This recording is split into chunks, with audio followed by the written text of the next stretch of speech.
Gen Z जो आप कर रहे हैं, रील के ज़रिए 4 आशुतोष राणा और मनोज वाजपेयी वगैरह को पढ़ के और पवन कुमार को पढ़ के आप कालिदास नहीं हो सकते। इसी बात से शुरुआत करें अब, क्योंकि कालिदास की बात कर रहे हैं, महाभारत की बात कर रहे हैं, रामायण की बात कर रहे हैं, तो हमारे पास बड़ी हैवी वेट लेखिका हैं जिन्होंने उस पर बहुत काम किया है। मैं 21 साल का था तो संस्कृति का 4 अध्याय पढ़ा, और मैं उसी उम्र का था तो रश्मिरथी पूरा पढ़ गया था। गांव में 3-4 लोगों की हमारी टीम होती थी। हमारे लिए कोई रील उपलब्ध नहीं था, हमारे लिए कोई मनोज वाजपेयी उपलब्ध नहीं थे, हमारे लिए कोई आशुतोष राणा उपलब्ध नहीं थे। और वो जो आपको रील पे बता रहे हैं वो अपना काम कर रहे हैं, वो आपका काम नहीं कर रहे हैं। तो उनसे अगर आप सीखना चाहते हैं तो ये अस्थाई ज्ञान आपको नहीं मिलेगा। इसलिए ध्यान रखिएगा कि अपना पैदा करिए, अपनी अभिरुचि पैदा करिए। मैथोलॉजी के बारे में जानना चाहते तो जानिए। और एक और चीज़ बताता हूँ आपको, इस देश में एक गुरुदत्त नाम के लेखक पैदा हुए जिन्होंने लिखा महाभारत का 5 भाग, अवतरण, संभवामी युगे युगे 2 पार्ट में, और विनाशाय दुष्कृताम वो भी 2 पार्ट में। ये किताब आपको नहीं मिलेगी, इसका ध्यान रखिएगा। अभी कहीं से मिल जाए तो मिल जाए, पर ये किताब आपको नहीं मिलेगा। पर हम इस पे चर्चा करेंगे कि महाभारत और रामायण आज की तारीख में कहाँ है। हमारे जो नई पीढ़ी के लोग हैं वो किससे कैसे प्रेरणा लेते हैं, उसको नए तरीके से कैसे प्रस्तुत किया, उसके लिए आप हाजिर हैं। सबसे पहले ये कि ये चर्चा का विषय, क्योंकि इसके केंद्र में जेनजी हैं, सब जोड़ के देखा गया, दिनकर जी को के सेशन में भी और भी। आप ये बताइए कि क्या उद्देश्य क्या था इसका, दोनों किताबें लिखने का उद्देश्य क्या था कि महाभारत को और रामायण को नए तरीके से विवेचना करें, दिखाएं, उसको काम की चीज़ें बनाएं जो एप्लीकेशन जिसका हो सकता है। नमस्ते, जय सिया राम, जय जय सिया राम। बहुत बहुत आभार आप सभी का यहाँ आने के लिए और मुझे यहाँ बुलाने के लिए। तो आपका जो प्रश्न है कि नए दृष्टि से या नई विवेचना करने की क्या आवश्यकता थी जी, तो बात यह है कि मैंने नया कुछ नहीं किया है। क्योंकि हुआ क्या है हमारे इतिहास के साथ, जो महाभारत और रामायण ये जो हमारे ग्रंथ हैं, इनको इतिहास कहा गया है। और इसे मैं नहीं कह रही हूँ, हमारे ऋषियों ने इन 2 पुस्तकों को इतिहास कहा है, जो पहले हुआ था।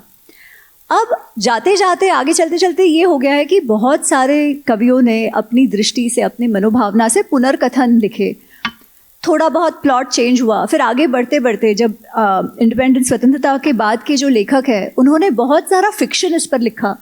अब सबकी भावनाएं अच्छी रही होंगी, पर उसके कारण, और स्पेशली हमारे जनरेशन का जो ज्ञान है महाभारत और रामायण को लेकर, वो कहाँ से आता है? टीवी से। रामानंद सागर जी की रामायण और बी.आर. चोपड़ा जी की महाभारत। अब ये 2 जो सीरियल्स आए, उन्होंने बहुत बड़ा काम किया कि वापस पब्लिक कॉन्शियस में इन 2 टॉपिक्स को ले आए जी। तो ये तो बहुत अच्छा हुआ। पर ओवर टाइम क्या होने लगा, अगर आप देखिए तो जब से ये लेफ्टिस्ट नैरेटिव हावी होने लगा, तो वो हर परिस्थिति को, हर ग्रंथ को ऑप्रेसर एंड ऑप्रेस्ड इस दृष्टि से देखते थे। तो महाभारत और रामायण का जो विश्लेषण है वो भी यही होने लगा। रामायण महाभारत जो हम धर्म ग्रंथ या धर्म युद्ध ना देखकर, अरे श्री राम ने देखो क्या किया, अपनी बीवी को छोड़ दिया, कृष्ण ने देखो क्या किया, केवल छल किया, सबसे अच्छा हीरो, और उसमें कहीं ना कहीं दिनकर जी का भी सहयोग रहा है, रादर सहभाग रहा है कि कर्ण को हीरो बना दिया, है ना।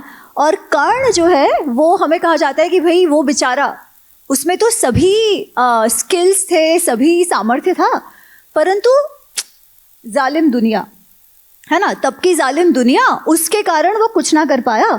और उससे कम सामर्थ्यवान जो अर्जुन है वो जीत गया, क्योंकि भगवान ने साथ दे दिया। ठीक है। फिर अभी आपने बहुत सुंदर कथा कही कि मैं तो रुका था भगवान, आपने कहा था युग युग में आपको आना है, और मैं रुका रहा, आप आए नहीं, है ना। तो लोगों को ये लगता है कि कृष्ण ने डिसाइड किया कि वो अच्छा होने दो, पर मैं तो अर्जुन का साथ देने वाला हूँ, भले उसमें कुछ हो ना हो, मैं ये कर दूंगा, मैं वो कर दूंगा, सब कुछ मैं ही कर रहा हूँ, है ना। और लोग कुछ नहीं कर रहे, किसी को एजेंसी नहीं है। तो मुझे ये लगता था जब मैं ये जो पुस्तकें लिखना हुआ, वो कोई मैं सोच के लिख रही थी कि चलो मैं कुछ मेरा इसमें इनपुट दे दूँ, ऐसा कुछ नहीं था। मुझे प्रश्न थे कि भाई ये क्या चल रहा है। अगर ये ऐसी बात है कि कर्ण के साथ अत्याचार ही हुआ और वो जमाने के कारण हुआ, दुनिया के कारण हुआ, तो ये क्या धर्म युद्ध है?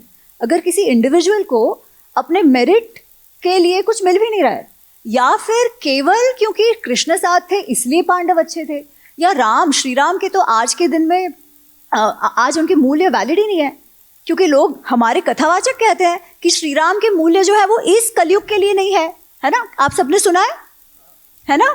श्री राम ठीक है, कृष्ण का है, श्री राम के नहीं है। तो जिनके वैल्यूज आज वैलिड ही नहीं है, प्रासंगिक ही नहीं है, तो उनको काहे भगवान मानो?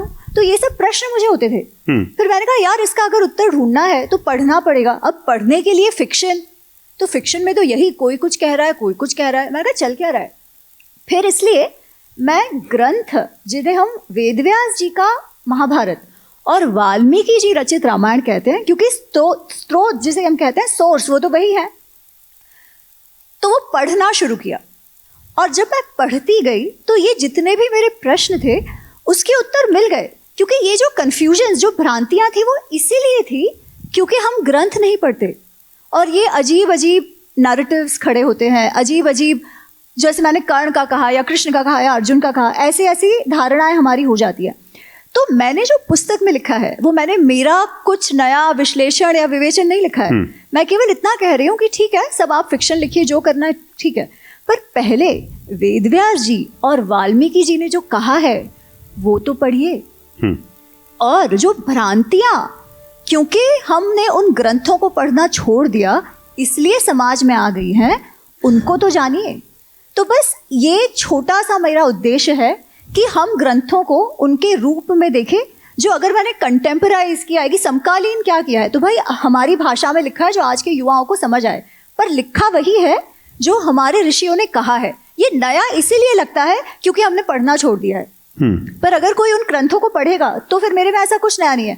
और दूसरी बात मैं ये भी कहती हूँ कि वो इतिहास इतने प्रासंगिक आज भी हैं, दोनों भी, कि उनके लिए हमें कुछ अरे इस जमाने के लिए इसे अलग कहो, ये करने की आवश्यकता ही नहीं है। मैं उन्होंने जो एग्जाम्पल शुरू किया उसी से इस उत्तर का अंत करती हूँ कि भाई भगवान क्यों नहीं आए? मैं तो रुका हुआ था, आप क्यों नहीं आए? तो मेरी एक्चुअली 3 पुस्तकें हैं अंग्रेजी में। महाभारत के 2 भाग हैं और एक रामायण का भाग है। तो महाभारत का जो दूसरा भाग है उसका नाम है the Dharma discourses, Mahabharata unravel to the Dharma discourses, जिसमें मैंने शांति पर्व और विदुर नीति पे फोकस किया हुआ है। तो विदुर जी एक बात कहते हैं कि हम जो कहते हैं कि भगवान मदद करेंगे, है ना, भगवान आएंगे, भगवान जन्म लेते हैं, तो उसका अर्थ क्या?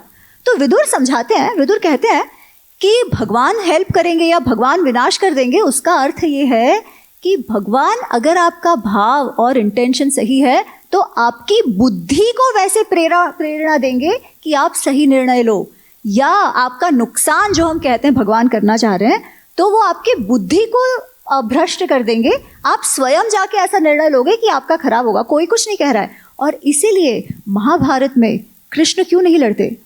क्योंकि कृष्ण कह रहे हैं युद्ध तो आपका है, पर श्री राम लड़ते हैं, है ना, श्री राम लड़ते हैं क्योंकि उनकी लड़ाई थी, ये पांडवों की लड़ाई थी। अगर हमें कुछ करना होगा तो हमें ही करना होगा, भगवान मार्गदर्शक के रूप में आएंगे अगर हमारा भाव सही है।